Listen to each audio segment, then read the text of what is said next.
Hello again, and welcome to Elul, podcast number 3, the third in our continuing series of conversations for this month, Elul, the last month on the Hebrew calendar, the month before Yamim Noraim, before the days of awe, Rosh Hashanah and Yom Kippur. Traditionally, Elul is a time for focusing in on introspection, for thinking about our lives, for preparing our hearts for these upcoming days of worship and gathering together as community for Rosh Hashanah and Yom Kippur. I want to focus in this conversation on the question of presence, our presence, God's presence, what it means to be present, what it means to feel the divine presence.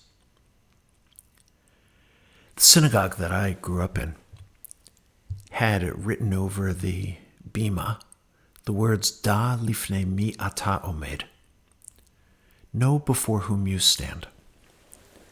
Many synagogues have such an inscription over their bima, over the Aron Kodesh, and I always wondered about those words. What did they really mean? Know before whom you stand. Of course, the way the congregation was set up, when the congregation stood, we stood in front of the ark itself. We stood in front of the rabbi and the cantor who were leading the service and facing us, the community.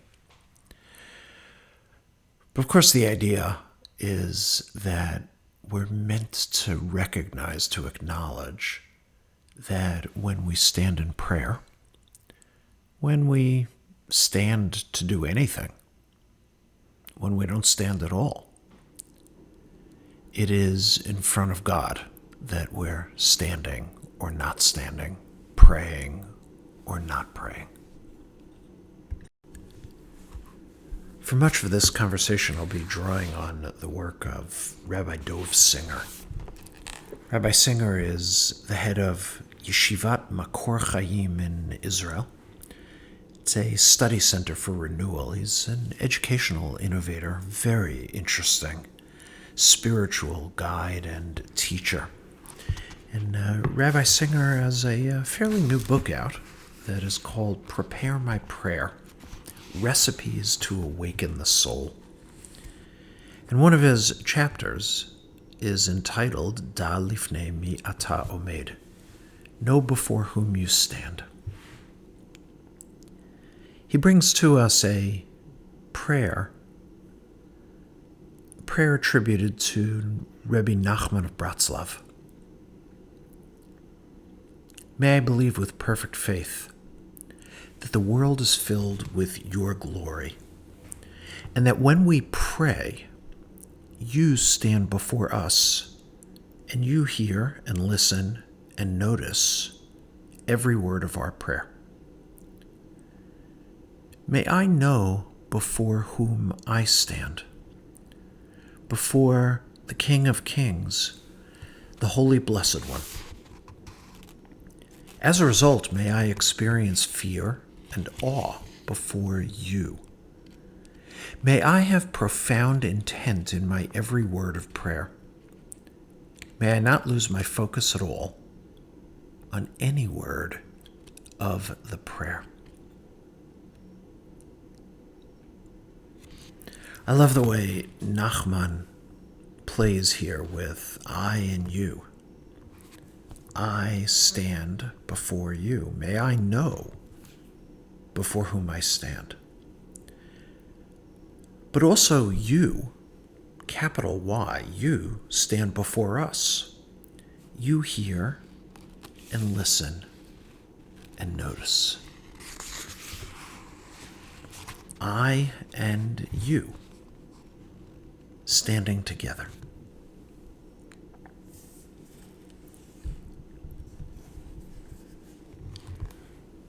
Rabbi Singer then brings to us a very wonderful poem. The words of contemporary Hebrew poet Rivka Miriam. This poem actually appears as well in Sidur Lev Shalem, right in the middle of Shacharit on Shabbat morning. It's entitled In the Beginning. In the beginning, God created the heavens that actually are not, and the earth that wants to touch them. In the beginning, God created threads stretching between them, between the heavens that actually are not, and the earth that cries out for help. And God created humans. For each person is a prayer and a thread, touching what is not with a tender and delicate touch.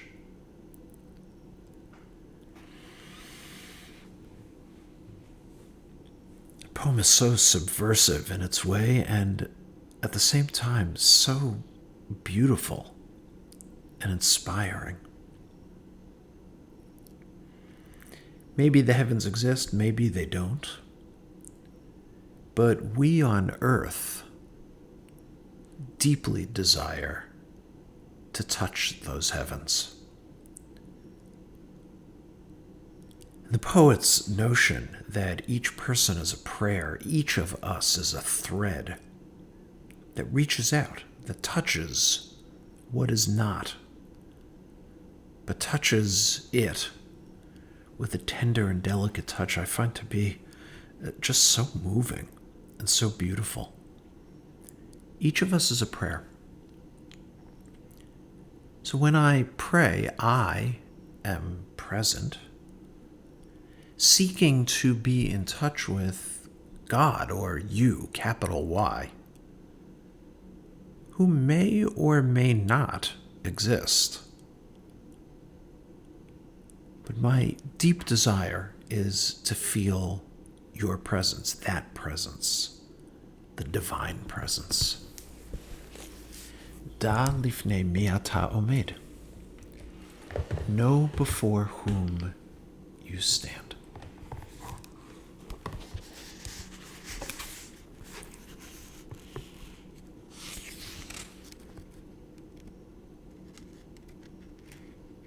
Rabbi Singer explores this idea of presence, and in a few different ways. He brings to us some teachings, words from Tanakh, words from the Talmud. Psalm 17 reads as follows: Ani b'tzedek echazeh fanecha, esbe'ah behakitz tmunatecha. I will see your face with righteousness. I will be satisfied with your image upon the awakening. I, you. I see your face. I find satisfaction with your image. The Talmud, Masachet Yevamot, offers up this wonderful teaching. One who prays must direct eyes downward and heart upward. Eyes down, heart up. Try that. Eyes down, heart up.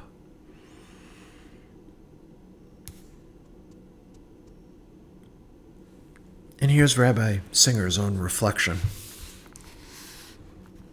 Standing before God with words, with silence, in fear and trembling, awe and love, sharpening our gaze, opening our hands, standing upright on 2 feet, heightening our presence, feeling God's presence with us, calling out God's name, wanting to come together, to come close, to know our Maker, to know before whom we stand.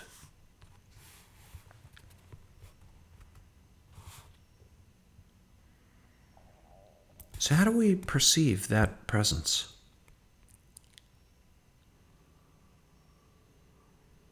Megillat Eicha, the Book of Lamentations, includes this line: Shifchi chamayim libech, nochach pnei Adonai. Pour out your heart like water before the presence of Adonai.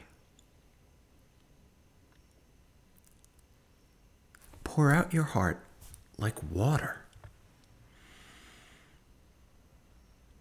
in front of God's presence.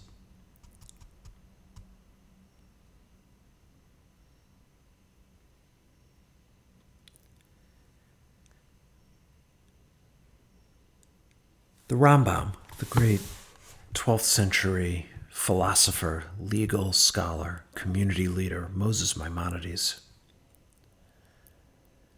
in his law code, in the laws of prayer, Hilchot Tfilah, asks very directly the question, what is kavanah? Mahi kavanah? His answer, echoing perhaps that verse in Lamentations, is that one should empty one's heart of all thoughts and see oneself as if standing before the Shekhinah. He goes on to counsel that one should sit a bit before prayer in order lichavein et halev, to direct one's heart. I love the as if in the Rambam's formulation. See yourself as if you are standing before the Shekhinah. 900 years before she put pen to paper, Maimonides seems to have been anticipating Rivka Miriam's poetic idea. In the beginning, God created the heavens that actually are not, but we reach out to touch as if those heavens were actually there, desiring God's presence, desiring an opportunity to connect our presence with the divine.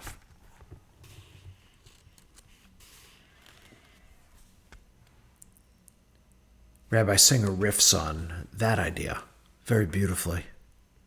Prayer, he writes, even before it is a request, even before it is an expression of gratitude, even before it is praise, is an encounter. Pour out your heart like water before God's presence. Standing in the presence before Shekhinah, God's indwelling presence.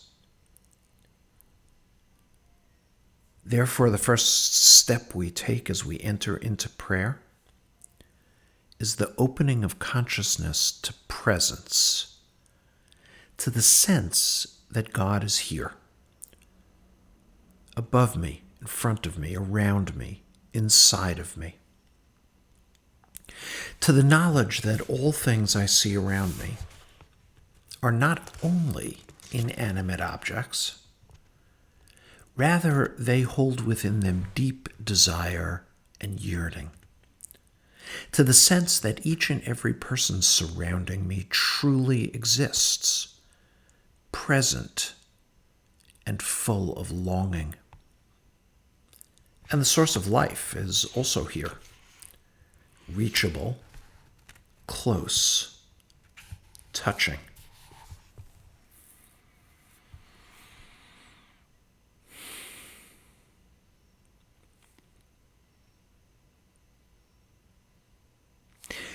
Rabbi Singer then proposes to us an exercise.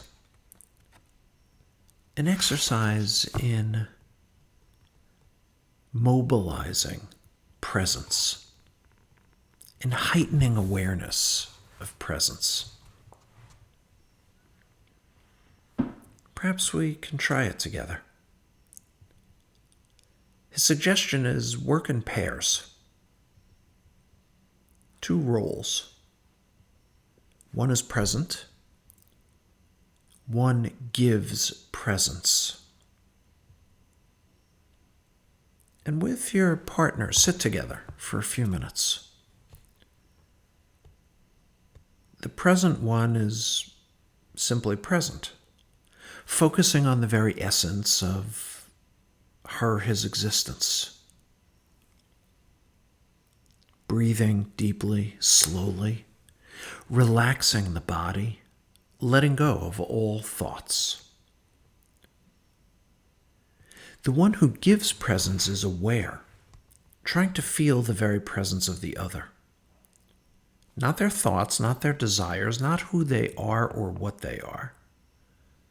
Rather, sense their actual presence.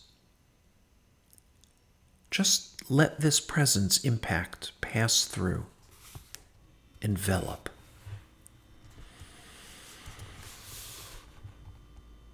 And here's the exercise when you're ready. The one giving presence should turn to the present one and say, you.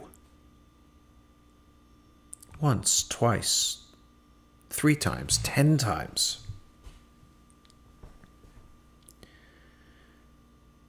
The addressing of the other as you doesn't create their presence, but it acknowledges its realness. It's an awakening to the other's very existence. Even prior to the addressing of the other, it connects the present one and the one who gives presence. The present one allows the calling out of you to permeate their being, to penetrate their heart, until they open their mouth and answer, I. Martin Buber has this beautiful line in his great book, I and Thou. When an I faces a thou, meets a thou in that moment of encounter, there is, Buber writes, a glimpse of the eternal thou.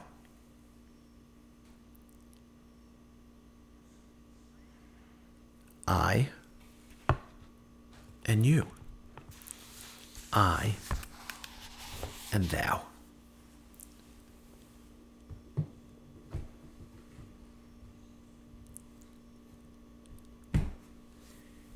Levi Yitzchak of Berdichev, an early Hasidic master,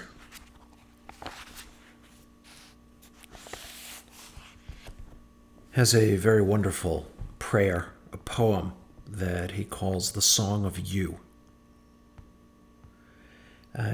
It too appears in Sidur Lev Shalem, translated from the Yiddish by Olga Marx. The Song of You. Where I wander, you. Where I ponder, you. Only you, you again, always you. You, you, you. When I am gladdened, you. When I am saddened, you. Only you, you again, always you. You, you, you. Sky is you, earth is you, you above, you below. In every trend, at every end, only you. You again, always you. You, you, you.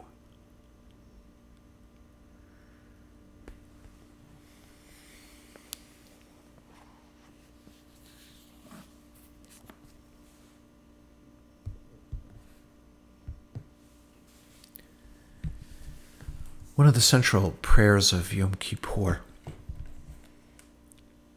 a prayer that is kind of the bridge between the section known as Slichot, prayers of penitence, and the section known as Vidui, the confession itself. It's this lovely piyut called Ki Anu Amecha.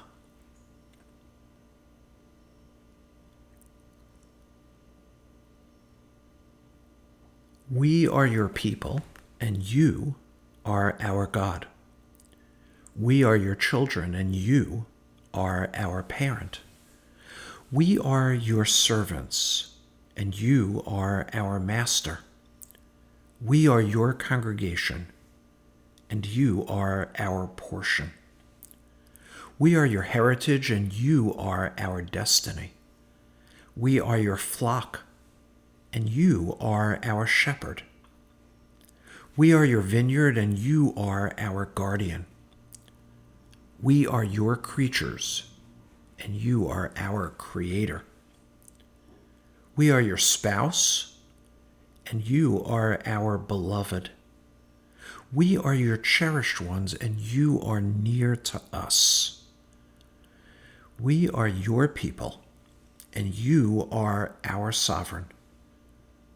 We are the ones you address, and you are the one to whom we speak. I, or we, and thou, or you. Those are the dynamics of presence,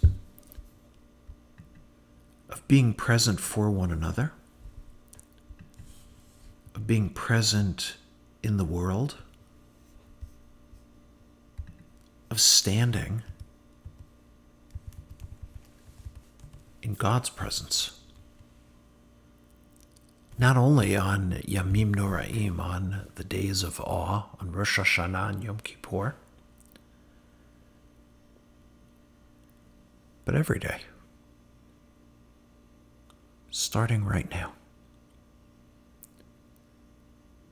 Thank you for being part of this Elul conversation.